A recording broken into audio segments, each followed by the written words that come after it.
Je voulais faire du conseil, mais j'avais jamais vraiment fait de conseil. Donc je me suis dit qu'il fallait peut-être que j'ai une expérience significative en la matière, mais je ne savais pas à quelle porte frapper, parce que je faisais de la com et du marketing. Et pour faire du conseil en France, en tout cas là où j'étais, je savais qu'il fallait rentrer dans un cabinet de conseil. Et le hasard de la vie, parce que la vie n'est fait que de hasard et de belles rencontres, m'a permis de faire une intervention pour des raisons que je vous passerai parce que ça va encore prendre une demi-heure sinon, dans un cabinet de conseil. J'intervenais comme ça et je racontais mon parcours devant un parterre de femmes, un réseau de femmes, parce qu'il y a beaucoup de réseaux féminins dans les entreprises du CAC 40 en France.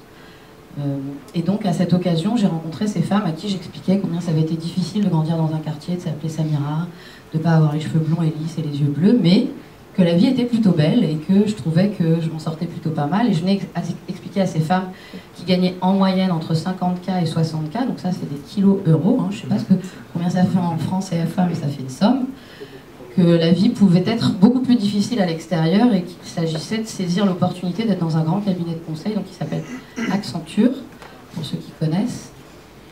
Et la directrice des ressources humaines m'a dit « Tu fais quoi dans les 6 prochains mois ?» Je lui ai dit bah, « A priori, je m'occupe de mes enfants et je refais mon CV et puis je me remets sur le marché de l'emploi parce que j'ai envie de rebosser dans une boîte de télécom, plutôt refaire de la com et du marketing. » Puis j'osais pas lui dire que j'avais envie de faire du conseil.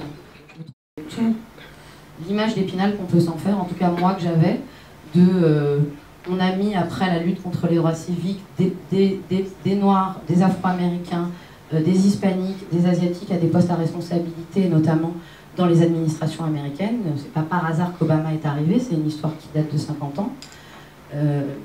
Les Américains commençaient à revoir leur politique de quotas et d'affirmative action, puisque bien évidemment les phénomènes rétro-inversés de discrimination positive font qu'à un moment les Blancs disent mais pourquoi il y a des universités qu'avec des Noirs, parce qu'il y a des facs aux États-Unis qui ne sont composées que d'Afro-Américains, qui sont financés par des anciens étudiants qui sont eux-mêmes devenus des patrons et qui sont, j'ai entendu ce mot dans la bouche de Basseli tout à l'heure, qui sont très afrocentrés. Ça marche bien, mais ça ne fait pas tourner tout le business, en tout cas dans un pays où les gens sont supposés être mixtes et mélangés. Donc voilà, et j'ai quitté Accenture après avoir coché toutes les cases, avoir rempli mon job du mieux que je pouvais. Et puis sinon, j'allais y rester dans le monde de l'entreprise en fait, parce que c'est bien, et il fait chaud, on est plutôt bien payé, on a plein d'avantages, mais on prend zéro risque. Arriver à l'aube de mes 40 ans et me dire que j'avais pas pris tant de risques que ça m'ennuyait un peu. Puis surtout que j'ai 2 enfants qui sont quand même en âge de passer des études supérieures très bientôt. Et donc du coup j'avais envie, moi à mon tour, de devenir un rôle modèle pour eux, puisque j'en ai eu aussi dans ma vie. Et je me suis dit qu'il était temps donc que je devienne la CEO de mon propre cabinet de conseil. Et c'est comme ça que j'ai créé The Social Corner. Et c'est là qu'on vient à l'utilité et à l'intérêt majeur de monter une stratégie juridique. Je vous assure, je ne suis pas du tout au point totalement sur le sujet. Je pense qu'il y a déjà encore des trucs dans la raquette. Seulement, le jour où je me suis décidée à le faire, la première personne que j'ai appelée, c'est le cabinet 1134. On ne s'était pas parlé depuis 2 ans, je pense, 2-3 ans. J'étais en train d'infuser pendant ce temps-là.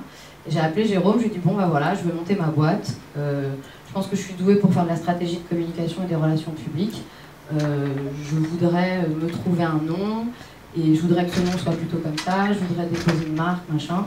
Et Jérôme m'a accompagnée pendant 3 mois, je pense. Je t'ai appelé régulièrement en disant bon bah j'ai trouvé ça. Alors je me souviens parce que l'anecdote c'était je voulais que ma boîte s'appelle Out of the Box parce que bien évidemment ça me semblait normal, sauf que quand il m'a dit non mais il faut que tu ailles sur le site du dépôt de marque, et là je tape Out of the Box et je me dis purée, en fait je suis qu'une imbécile, il y en a 100 000 qui ont eu l'idée avant moi, il faut que je trouve un truc plus smart. Et en fait il m'a challengé et je me souviens encore t'avoir dit je veux pas un nom français parce que je veux pouvoir me déplacer à travers le monde et je veux que ma boîte porte un nom qui soit à mon image. Et Jérôme m'a dit, cherche un nom en anglais, ça sert à rien d'insister, en français ça marchera pas, cherche un nom en anglais. Et donc voilà, pendant tout le processus, je me suis retrouvée à le questionner, sur les marques, sur les classes, dans quel domaine il faut les déposer, dans quel délai je dois le faire avant la création de ma société. Et puis après, on Centre 4, qui est un cabinet totalement intégré. L'autre associé, Serge Vatine, qui aurait dû être du voyage avec nous, mais qui n'a pas pu venir, s'occupe justement de tous les montages et toute la structuration de ces startups, parce que je me considère comme une startup, même si je suis toute seule et que je ne suis pas forcément considérée en tant que telle, mais moi je me considère comme ça. Et Serge m'a fait mes statuts. On a eu 2-3 discussions au cabinet, tu étais là d'ailleurs. Il m'a dit, mais il faut bien sûr monter une SAS. Je lui ai dit, mais une SAS? Il me fait, bah oui, d'abord déjà pour te présenter face aux clients, tu ne peux pas être un micro-entrepreneur. Si tu veux parler au 440, il faut prendre une position. Je fais, ouais, mais bon, je quitte une SAS, je ne vais pas monter une SAS. Il fait, si. Okay. Et pourquoi? Parce que justement, si tu fais rentrer des gens au capital de ta société, ce sera beaucoup plus simple en termes de montage juridique. Et là, je lui dis, je comprends rien. Je comprends vraiment rien, mais j'ai le sentiment que c'est intéressant. Et donc, du coup, il m'a fait des statuts grands comme ça, que j'ai lus, une fois, 2 fois, 3 fois. Et en les lisant, je me suis dit, ok, je comprends l'intérêt. Puisque tout est écrit noir sur blanc, en fait. Parce que c'est l'avantage du droit. On ne peut pas lire entre les lignes ce qu'on a, c'est ce qu'on voit. Et ça a été un exercice pour moi très compliqué parce que je suis un stratège de la communication et des relations publiques. C'est la meilleure des choses, il faut toujours être entouré de mentors autour de soi et de gens qui ont des compétences qu'on n'a pas forcément soi et ne jamais penser qu'on peut faire un truc à la place de quelqu'un dont on n'a pas la compétence parce que c'est clair qu'on va se prendre un mur. Voilà, je vous remercie.